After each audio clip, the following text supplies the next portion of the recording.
igrejas, e agora, cronologicamente, nós precisamos chegar em outra etapa. Cada vez que nós passamos de etapa, é porque houve um acontecimento. O que houve alguma coisa que fez nós caminharmos de um tempo para o outro. Cada vez que nós caminhamos um pouquinho, nós conseguimos definir mais uma etapa do ponto aonde nós estamos.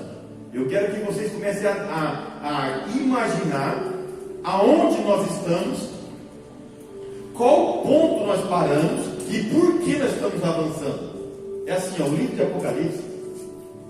Eu vou precisar que eu não consigo falar com o barulho. Me perdoa. Depois a gente vê isso daí.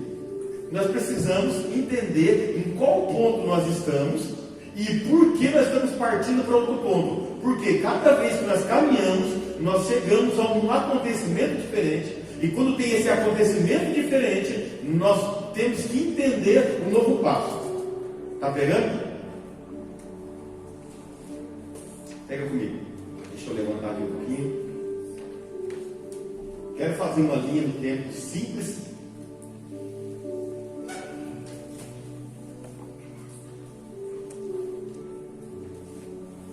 Um acontecimento. Segundo acontecimento. Abre-se um parênteses. E aqui tem 7 acontecimentos. Próximo acontecimento, que são eventos que acontecem. Para que eu transicione de um evento para o outro, tem que acontecer alguma coisa.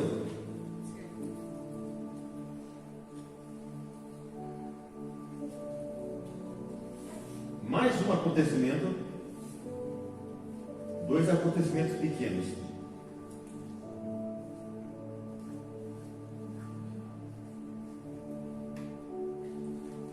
Depois eu vou fazer isso com vocês do passo a passo. Pensa comigo.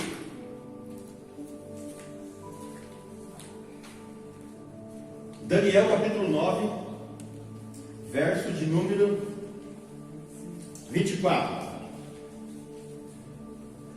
A cadeira aberta aí? Pode ler.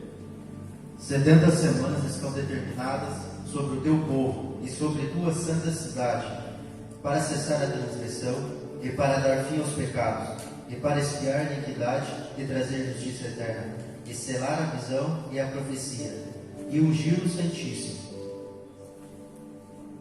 Pode ler. Sabe e entende, desde a saída da ordem para restaurar e para edificar Jerusalém, até o Messias, e o príncipe haverá 70 semanas, e 72 semanas as ruas e os muros se edificarão, mas em tempos angustiosos. E depois das 72 semanas será contado o Messias, não para si mesmo, e o povo do príncipe que há de vir destruirá a cidade santuário, e o seu fim será como uma inundação, e até o fim haverá guerra. Estão determinadas as assolações. Estão determinadas. Inicia a partir de um evento. Qual que é? Quando o relógio de Deus starta, quando começa a contagem, qual é o evento que dá início à contagem das 70 semanas? A morte do príncipe. Que dá início à contagem. A saída da ordem. A saída da ordem. Então, eu tenho um acontecimento. Assinou a carta. Ele diz que 7 semanas estamos aqui. Vai começar a próxima etapa. O que tem que acontecer?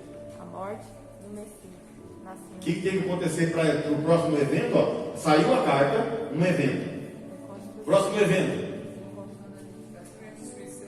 Construção do templo. Terminou de construir o templo. 7 semanas, 49 anos. Ou seja, próximo evento. Tem que acontecer alguma coisa para que possa ser marcado aquele ambiente. Lembra que você tem a folhinha de fazer o cronograma? Aqui tem mais 62 semanas. Aqui tem 7, aqui tem 62. Para que aconteça aqui, o que tem que acontecer para fechar o novo ciclo? A Nascimento e morte de Cristo. Morte do ungido. Da mesma forma que ele leu no versículo 25 e 26 de Daniel capítulo 9. O que deveria acontecer aqui agora? Falta quantas semanas? 7 mais 62, 69. Quantas semanas que é a profecia? 70. Então só falta uma semana, 7 anos. Quando Cristo morreu, o que deveria acontecer? Acabar 7 anos, né? E depois terminar tudo. Mas o que aconteceu? Abriu um parênteses no meio da história.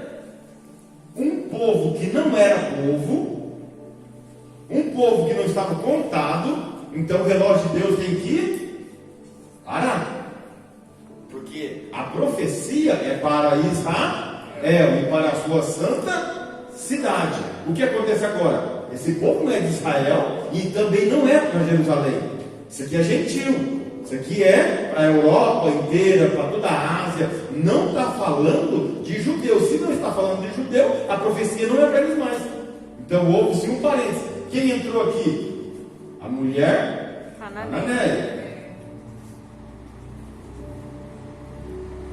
Começou-se o período chamado de Era da Graça, ou dispensação da graça, a era da igreja.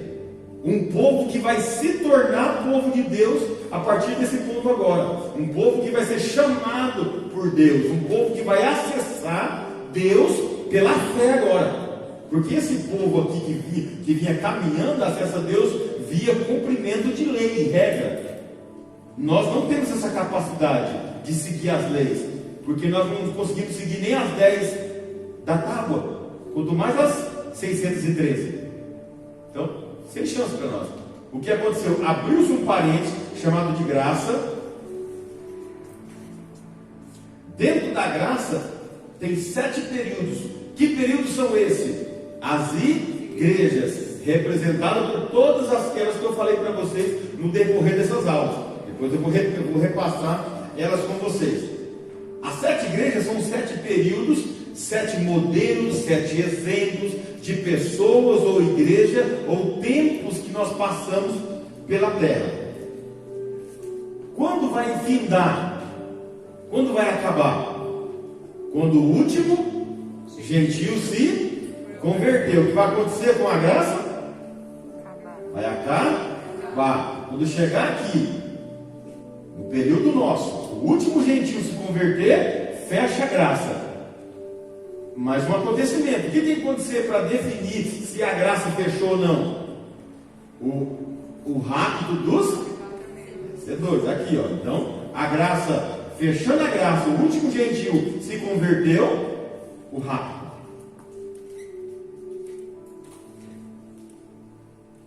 Mais um evento para marcar.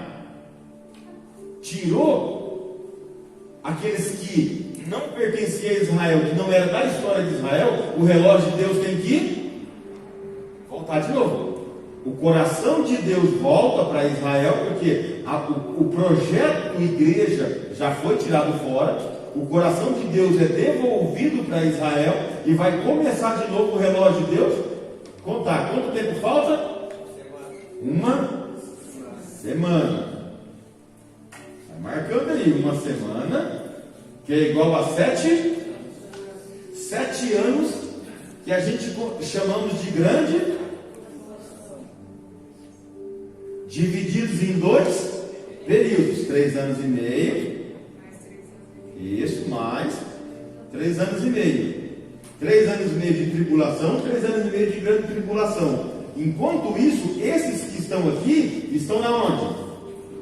Lá, vou falar que aqui é o céu. Os que subiram aqui no rapto estão lá no céu. E aqui na terra está passando esse período, porque tem que fechar as 70 semanas. Deus não erra. Se tem alguém no mundo bom de matemática, imagine Deus. Então, se ele falou que é 70 semanas, ou seja, 490 anos, então aqui nós temos 49 anos, mais 483, né? 80, não sou bom de matemática. 62 vezes 7, é isso aqui. E 4? 34. Tá bem, viu? Então, 49 mais 34 vai dar? Cadê as calculadoras aí? 483. 4, 8, 3. Quanto que falta? 7. 7 anos para dar? 490. Aprovado? Bate ou não bate a conta? Mais um evento. Qual que é o acontecimento que tem que surgir para que nós passamos para o próximo evento? Tem que acontecer agora a segunda vinda de Cristo. Isso aqui é a segunda vinda de Cristo. Próximo acontecimento. Cristo vem para reinar, milênio. Qual que é o próximo evento? Trono branco. Próximo evento aqui, trono branco. Daqui para frente, eternidade. Porque Deus vai julgar todos no trono branco. E aí não tem mais o que fazer na terra. Novo céu e nova terra. Não sabemos mais nada daqui para frente. Então, por que eu fiz esses riscos aqui com vocês? Porque para que nós possamos entender aonde está a cronologia, aonde nós estamos e para onde nós vamos. Ou seja, esse monte de risquinho aqui resume-se mais ou menos 2.600, 2.700 anos de história. 480 anos por aí, lá de essa média lá de Daniel até Cristo. De Cristo para cá, mais 2.000, depende do calendário. Então, nós estamos na faixa de 2.500, 2.600, não dá para saber muito bem a exatidão disso, mas nós estamos aqui. Mais 1.000 anos que temos ainda para viver no milênio, uns 3.500 anos. São períodos de Adão a Moisés, 2.000. De Moisés a Cristo, 2.000. De Cristo a nós, 2.000. O que falta para inteirar os 7? 1, 2, 3, 4. 2.000. 2, 4, 6. Falta um milênio. Para fechar o ciclo. Eu já falei com vocês isso aí. Todas as vezes que junta um ciclo de 7, encerra uma etapa que Deus criou para alguma coisa. Pode ser no céu, pode ser na terra, pode ser com o povo. Quando findar isso daqui, o texto vai dizer assim: e um novo céu e uma nova terra. Findou o ciclo. Não podia ser 8 igrejas? Não podia só 6? 12? Por que é 7? Porque Deus sempre vai trabalhar com um 7. É um ciclo de perfeição que Ele faz para a terra. Aonde nós estamos hoje? Laodiceia, a última igreja. O que vai acontecer agora? De agora para frente. O que eu quero que vocês entendam nessa noite? Que até aqui eu fiz uma base, uma estrutura para entrar na escatologia com vocês. A aula vai começar a partir de hoje. Agora nós vamos mergulhar no que é escatologia futura, cronológica, mas futura. Por quê? Até aqui eu estou fazendo base. O que eu trabalhei aqui? Passado, presente. Eu mostrei coisa do dia a dia nossa. Não mostrei futuro para vocês. Mas e agora, a partir do rápido? É só futuro. Eu precisava aprofundar, preparar as estruturas, quebrar alguns alicerces um pouco, implantar o que vai acontecer daqui para frente. Porque senão não adiantava querer construir algo dentro da mentalidade de vocês se eu não preparasse primeiro uma base. Então tudo isso que nós vemos aqui é a introdução escatologicamente do que nós vamos estudar ainda. Está preparado então? Vamos mergulhar? Então seja bem-vindo à sua aula de escatologia. É o seu primeiro dia da nova fase de escatologia, agora de uma forma, agora analisando ela futura, o que vai acontecer com a igreja. Eu quero que você Abra a tua Bíblia, Atos dos Apóstolos, capítulo de número 1. E assim, irmão, eu creio que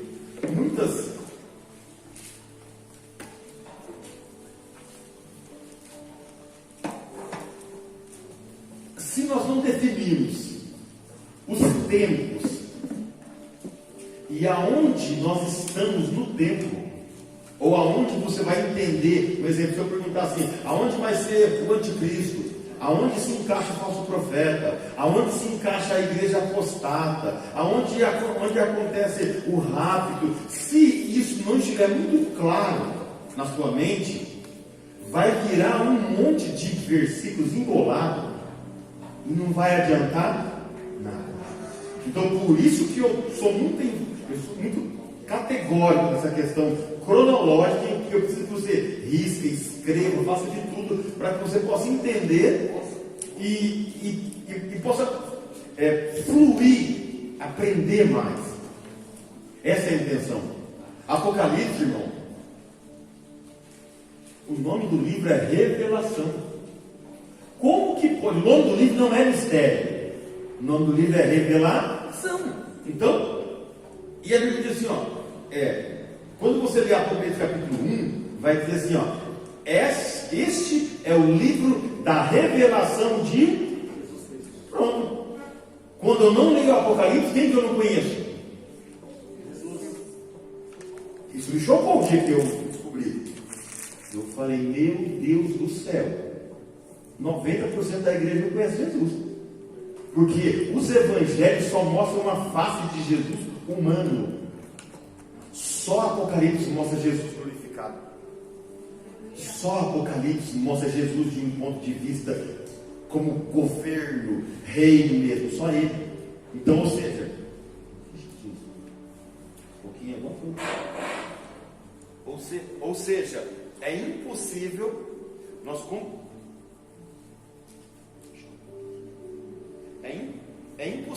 compreendermos o que Deus tem de revelação para nós se não entrarmos no Apocalipse.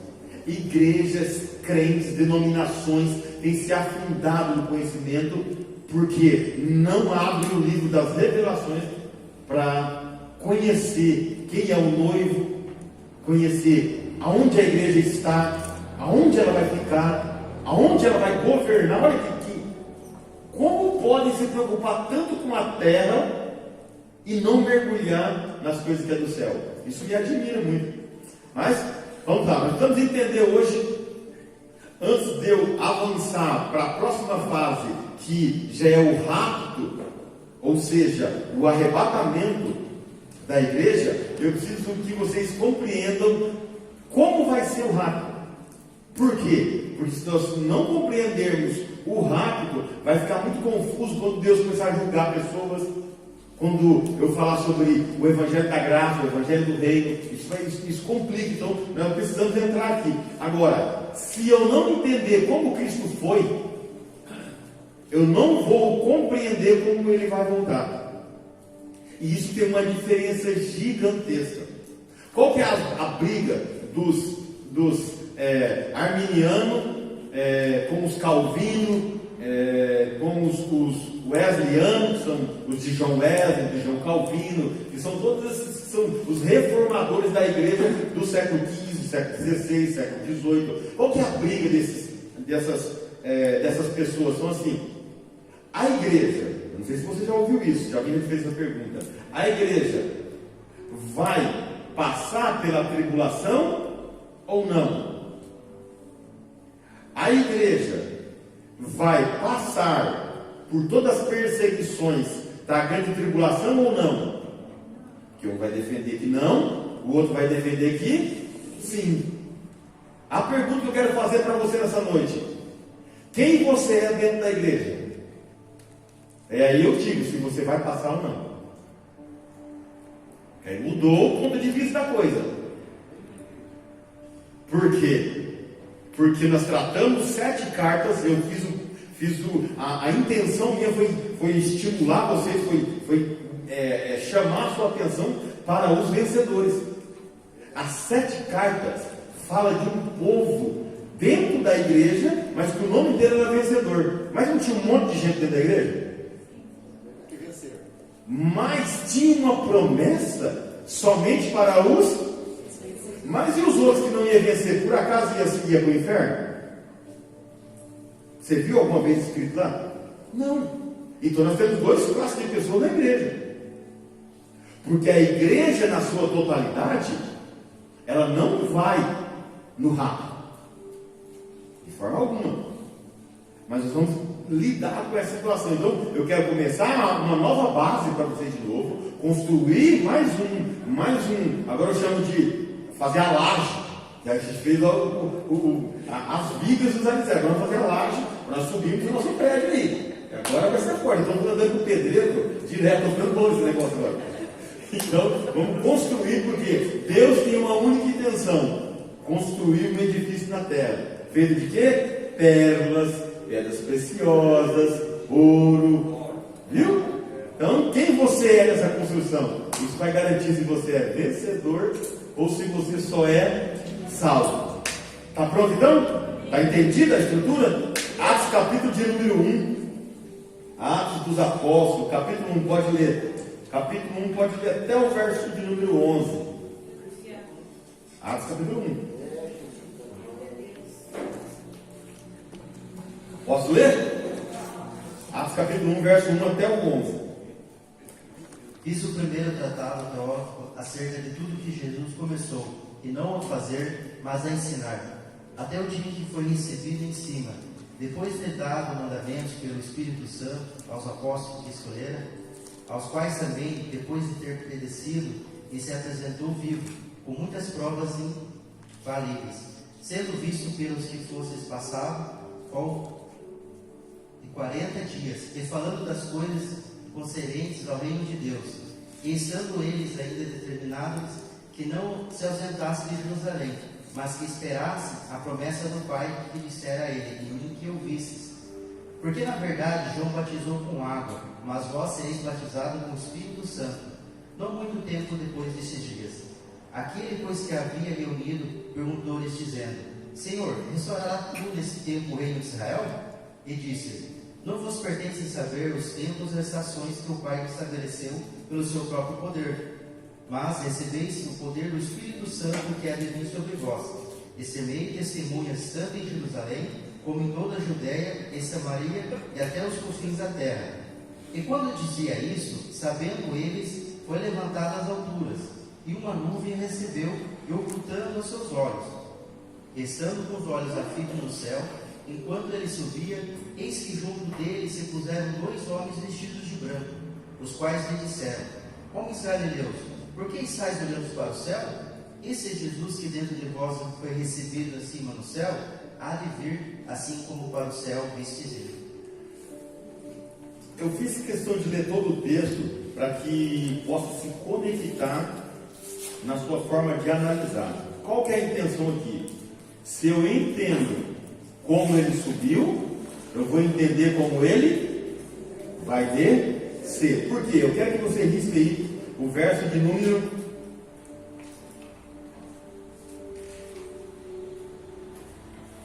Eu quero que você comece a riscar. O verso 9 tem um versículo dizendo assim, ó: e quando dizia isso, vendo eles, foi elevado, ou seja, subiu às alturas, e uma nuvem o recebeu. Eu quero que você marque aí a palavra nuvem.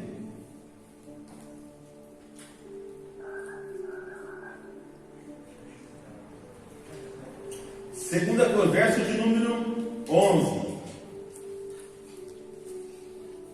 O verso 10 marca ali a palavra céu. Ela é muito importante para nós. A palavra nuvem é muito importante. A palavra céu é chave do nosso texto. E a palavra, eu quero que você risque o final da frase ali, ó: há de vir assim como para o céu ouviste ir.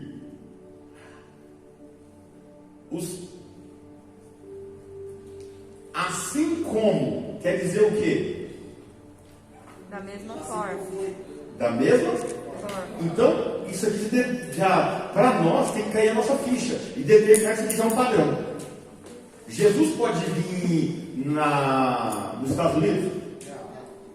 Pode descer na Europa? Não. Ele tem que vir em Israel. Em Israel, ele pode descer na Galileia? Ele pode ir no Monte Hermon? Não. Porque da onde que ele subiu?